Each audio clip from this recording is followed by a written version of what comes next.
Um, Beware the lizards. Your video urged people to vote or shut the fuck up.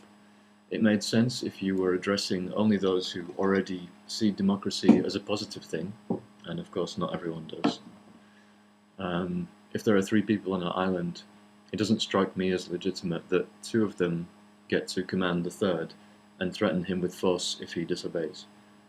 And if this tiny island democracy is illegitimate, then it's not obvious what the ethically relevant difference is when considering a large modern democracy.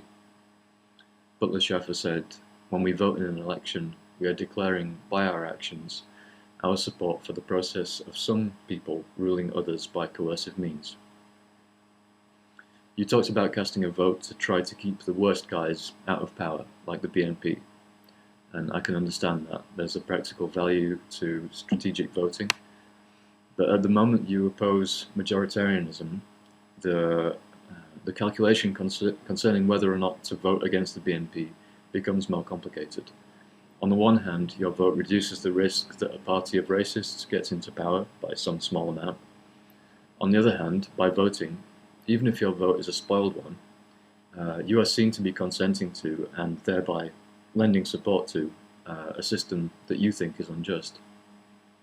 The possible pragmatic benefits of voting then are balanced against the prospect of acting in opposition to your ethical principles.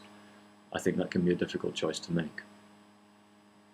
Added to this, there's the extra complicating factor that politicians frequently lie or change their minds once in power.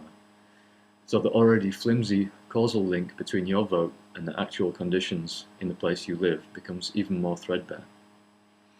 I don't support the process of some people ruling others by coercive means. It doesn't matter whether the rulers have the support of the majority or not. But your video tells me that by not participating in democracy, I have to shut the fuck up.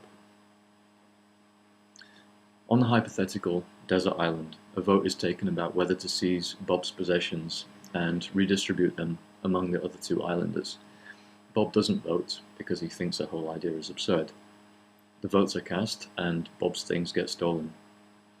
If the vote or shut the fuck up logic makes sense, then Bob shouldn't vocally oppose the injustice of what just happened, because he didn't participate in the contest to wield the coercive power of the state. I hope you don't really believe that.